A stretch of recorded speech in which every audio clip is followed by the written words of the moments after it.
गजाननं भूतगणाधिसेवितं कपित्थजम्बूफलं चारुभक्षणं उमासुतं शोकविनाशकारकं नमामि विघ्नेश्वर पादपंकजम।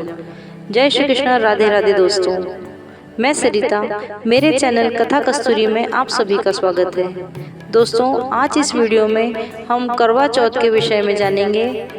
करवा चौथ की कथा क्या है, करवा चौथ का पूजन हम किस प्रकार करेंगे जिससे सभी सौभाग्यवती स्त्रियों को अटल सौभाग्य की प्राप्ति हो सके।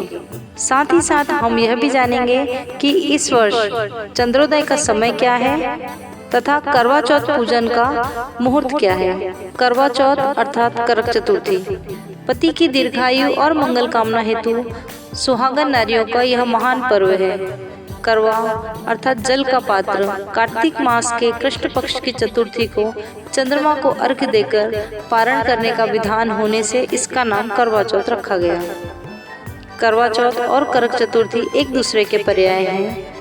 चंद्रोदय तक निर्जल उपवास रखकर पुण्य संचय करना इस पर्व की विधि है तथा चंद्र दर्शन के उपरांत पूजन के उपरांत परिवार में ज्येष्ठ श्रद्धेय स्त्री को वायन देकर सदा सौभाग्यवती भव का आशीर्वाद लेना व्रत की साफल्यता की पहचान है। सौभाग्यवती नारियों का पर्व होने के नाते यथासंभव और यथाशक्ति न्यूनाधिक 16 श्रृंगार से अलंकृत होकर सौभाग्यवती अपने अंतःकरण के उल्लास को प्रकट करती है। इस व्रत में शिव परिवार अर्थात भगवान शिव शंकर, माता पार्वती, कार्तिकेय, गणेश और चंद्र देवता की पूजा अर्चना का विधान है।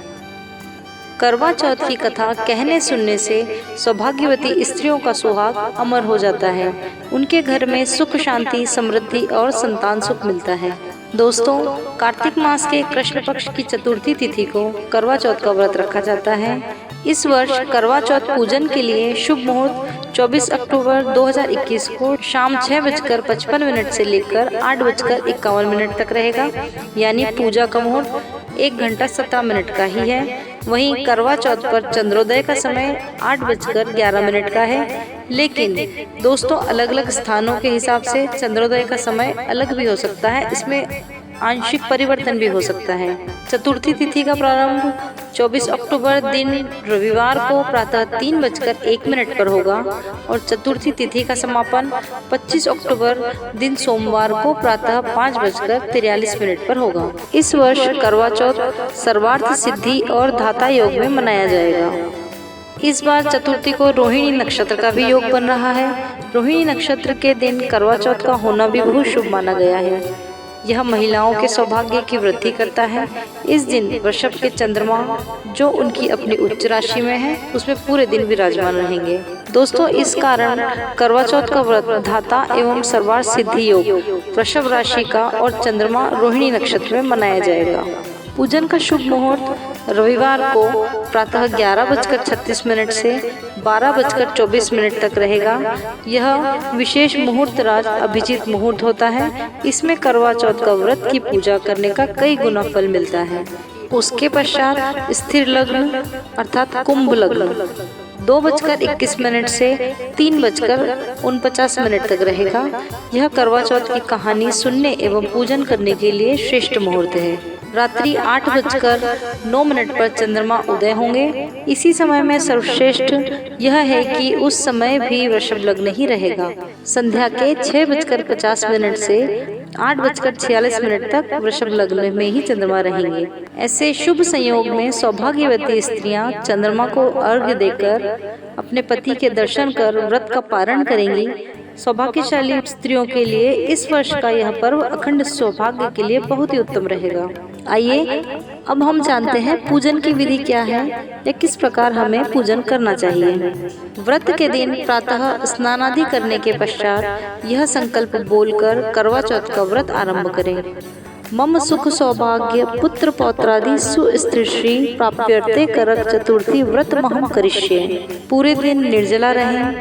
दीवार पर गेरू से फलक बनाकर पिसे चावलों के खोल से करवा चित्रित अंकित करें। इसे वर कहते हैं। चित्रित करने की कला को करवा धरना कहा जाता है। 8 पूरियों की अठवारी बनाएं, हलवा बनाएं, पक्के पकवान बनाएं। पीली मिट्टी से गौरी बनाएं और उनकी गोद में गणेश जी बनाकर बैठाएं। गौरी को लकड़ी के आसन पर बैठाएं। चौक बनाकर आसन को उस पर रखें। अब गौरी को बिठाएं, गौरी को स्थापित करें। उसके पश्चात गौरी को चुनरी उड़ाएं, बिंदी आदि सुहाग की सामग्री गौरी को अर्पित करें। जल से भरा हुआ लोटा उनके समक्ष रखें। वायना देने के लिए मिट्टी का करवा लें। करवे में गेहूं और ढक्कन में शक्कर का बूरा भर दें। उसके ऊपर दक्षिणा रख दें। रोली से करवा पर स्वास्तिक बनाएं। गौरी गणेश और चित्रित करवा की परंपरानुसार पूजा करें। पति की दीर्घायु की कामना करें। नमः शिवाय सर्वाण्ये सौभाग्यम संतति शुभाम प्रयच्छ भक्ति युक्तानाम नारीणाम हर वल्लभे। अब इसके पश्चात करवा पर 13 बिंदी रखें और गेहूं या चावल के 13 दाने हाथ में लेकर करवा चौथ माता की कथा कहें या सुनें। कथा सुनने के बाद करवा पर हाथ घुमाकर अपनी सासू जी के पैर छूकर आशीर्वाद लें और करवा उन्हें दे दें। अब 13 दाने गेहूं के और करवा अलग रख लें। रात्रि में चंद्रमा निकलने के पश्चात छलनी की ओट से उसे देखें। चंद्रमा को अर्घ्य दें, उसका पूजन करें। इसके पश्चात पति से जल ग्रहण करके व्रत का पारण करें और अपने पति से आशीर्वाद लें। तत्पश्चात उन्हें भोजन कराएं और स्वयं भी भोजन ग्रहण कर लें। करवा चौथ की प्रचलित पौराणिक कथा। एक समय की बात है जब अर्जुन इंद्रकील पर्वत पर तप करने चले गए। उस समय द्रौपदी का मन उदास हो गया। वह चिंतित रहने लगी। द्रौपदी की इच्छा थी कि पति के कार्य में कोई विघ्न न आवे। इसी चिंता में डूबती उतरती द्रौपदी श्री कृष्ण भगवान से पूछती हैं, हे जगन्नाथ, आप एक गुप्त व्रत के विषय में बताएं जिसके करने से सब ओर के विघ्न और दुख टल जाएं। तब श्री कृष्ण भगवान बोले, हे महाभागे, जैसा आपने मुझसे पूछा है उसी प्रकार पार्वती जी ने महादेव जी से भी पूछा था। उनके प्रश्न को सुनकर महादेव जी ने कहा, हे वीरारोहे, हे महेश्वरी, तुम सुनो, मैं तुम्हें सब विघ्नहारिणी करक चतुर्थी का व्रत कहता हूँ। पार्वती ने पूछा, हे भगवान, करक चतुर्थी का महात्म्य और इस व्रत को करने की क्या विधि है? यह व्रत पहले किसने किया था, इसको भी कहिए। महादेव जी बोले, जहाँ बहुत से विद्वान रहते हैं, जिस जगह बहुत सा रजत, स्वर्ण एवं रत्नों के भंडार हैं, सुंदर स्त्री पुरुषों के दर्शन से तीनों भुवनों को वशीभूत कर लेता है, जहाँ निरंतर वेद ध्वनि होती रहती है, ऐसे स्वर्ग से भी रमणीय इंद्रप्रस्थपुर में वेद शर्मा नामक विद्वान ब्राह्मण निवास करता था। उसकी पत्नी का नाम लीलावती था। वह एक सद्गुणी स्त्री थी। इस वेद शर्मा ब्राह्मण से लीलावती के 7 परम तेजस्वी पुत्र और एक शुभ गुणों वाली वीरावती नामक कन्या उत्पन्न हुई। फिर वह ब्राह्मण अपनी नीलकमल सदृश नेत्रों वाली, पूर्ण चंद्रमा के समान मुख वाली उस वीरावती कन्या का विवाह योग्य होने पर शुभ समय में वेदांग शास्त्रज्ञ उत्तम ब्राह्मण के साथ विवाह करवा देता है। वीरावती ने एक बार चतुर्थी तिथि को वीरावती ससुराल से अपने मायके आई। वीरावती ने अपनी भाभियों के साथ गौरी पूजन किया। फिर जब कार्तिक कृष्ण चतुर्थी तिथि आई, उस समय वीरावती और उसकी भाभी सब मिलकर बड़े प्रेम से संध्या के समय वट के वृक्ष को लीप कर उसके मूल में महेश्वर, गणेश एवं कार्तिकेय के साथ गौरी को लिखकर गंध, पुष्प और अक्षतों से इस गौरी मंत्र को बोलती हुई पूजन करने लगी। शर्वाणी, शिवा को नमस्कार है। आप सौभाग्य और अच्छी संतति उन स्त्रियों को दें जो हर की प्यारी हो और तेरी भक्ति वाली हो। उसके पार्श्व में स्थित महादेव, गणेश और स्वामी कार्तिकेय को धूप, दीप और पुष्प अक्षतों से अलग अलग पूजन करने लगी। वीरावती बालिका थी। भूख प्यास से पीड़ित होने से वह अचेत होकर भूमि पर गिर पड़ी। उस समय उसके बांधवगण रोने लगे। कोई उसको हवा करने लगा, कोई मुख पर पानी छिड़कने लगा। उसका भाई कुछ सोच विचार कर एक बड़े भारी पेड़ पर चढ़ गया। बहन के प्रेम में पीड़ित था। उसने हाथ में एक जलती हुई मशाल ले रखी थी। उस जलती हुई मशाल को ही उसने चांद बताकर दिखा दिया और अपनी बहन से कहा, देखो देखो, चंद्रोदय हो गया। उसने चांद समझकर दुख छोड़कर विधि पूर्वक अर्घ्य देकर भाव के साथ भोजन ग्रहण किया। इसी दोष से उसका पति मर गया। धर्म दूषित हुआ और पति को मरा देख शिवजी का पूजन किया। फिर उसने 1 साल तक निराहार व्रत किया। उसकी भाभियों ने संवत्सर के बीत जाने पर फिर वही व्रत किया। पहले कहे हुए विधान से शोभन मुख वाली वीरावती ने भी व्रत किया। उस समय कन्याओं से घिरी हुई शची देवी इस व्रत को करने के लिए स्वर्गलोक से चली आई और वीरावती के भाग्य से उसके पास अपने आप ही पहुंच गई।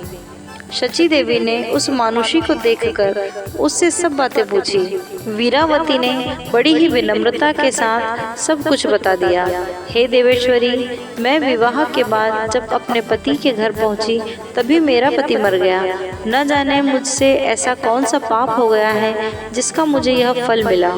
आज मेरे किसी पुण्य का उदय हुआ है जिससे हे देवेश्वरी आप यहाँ पधारी हैं। आपसे यही प्रार्थना है कि आप मेरे पति को शीघ्र जीवित करने की कृपा करें।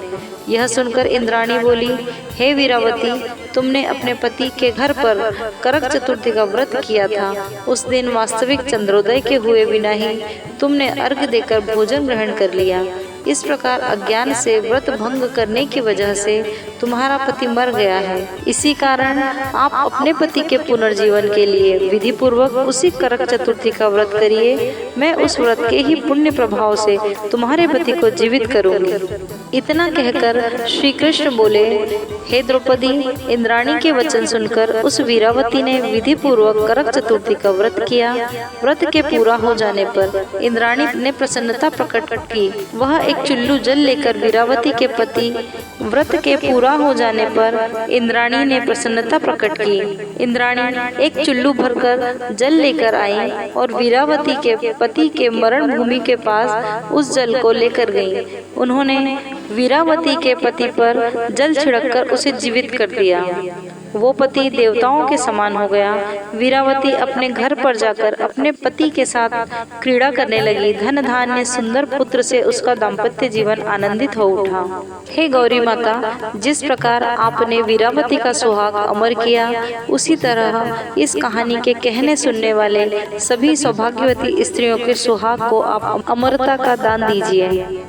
कथा समाप्त। करवा चौथ की एक और प्रचलित कथा है, आइए हम उसका भी श्रवण करते हैं। पुराणों के अनुसार करवा नाम की एक पतिव्रता धोबिन अपने पति के साथ तुंगभद्रा नदी के किनारे स्थित गांव में निवास करती थी। उसका पति बूढ़ा और निर्बल था। एक दिन जब वह नदी के किनारे कपड़े धो रहा था, तभी अचानक एक मगरमच्छ वहां आया और धोबी के पैर अपने दांतों में दबाकर यमलोक की ओर ले जाने लगा। वृद्ध पति यह देखकर घबराया और जब उससे कुछ कहते नहीं बना तो वह करवा करवा कहकर अपनी पत्नी को पुकारने लगा। पति की यह करुण पुकार सुनकर धोबिन करवा वहां पहुंची तो मगरमच्छ उसके पति को यमलोक पहुंचाने ही वाला था। तब करवा ने मगर को कच्चे धागे से बांध दिया और मगरमच्छ को लेकर यमराज के द्वार पहुंची। उसने यमराज से अपने पति की रक्षा करने की गुहार लगाई और साथ ही साथ यह भी कहा कि मगर को उसके इस कार्य के लिए कठिन से कठिन दंड दिया जाए। वो बोली, हे भगवान, मगरमच्छ ने मेरे पति के पैर पकड़ लिए हैं। आप मगरमच्छ को इस अपराध के दंड स्वरूप नरक भेज दें। करवा की पुकार सुन यमराज ने कहा, अभी मगर की आयु शेष है, मैं उसे अभी यमलोक नहीं भेज सकता। इस पर करवा ने कहा, अगर आपने मेरे पति को बचाने में मेरी सहायता नहीं की तो मैं आपको श्राप दूंगी और नष्ट कर दूंगी। करवा का साहस देख यमराज भी डर गए और उन्होंने मगर को यमपुरी भेज दिया। साथ ही करवा के पति को दीर्घायु होने का वरदान भी दिया। तब से कार्तिक कृष्ण की चतुर्थी को करवा चौथ व्रत प्रचलन में आया, जिससे इस आधुनिक युग में भी महिलाएं अपने पूरे भक्ति भाव से करती हैं और भगवान से अपने पति की लंबी आयु की कामना करती हैं। करवा चौथ व्रत की कथा समाप्त। इस प्रकार व्रत पूजन करके, कथा श्रवण करके, माता गौरी की और श्री गणेश की आराधना करके आप सभी को अमर सौभाग्य की प्राप्ति हो। आप स्वस्थ रहें, हंसते मुस्कुराते रहें, जीवन में सदा आगे बढ़ते रहें। ईश्वर आपका घर आंगन धन धान्य से भरपूर करे तथा जीव मात्र के प्रति आपके मन में प्रेम हो, दया हो, सहानुभूति हो। नमस्ते सदा वत्सले मातृभूमि।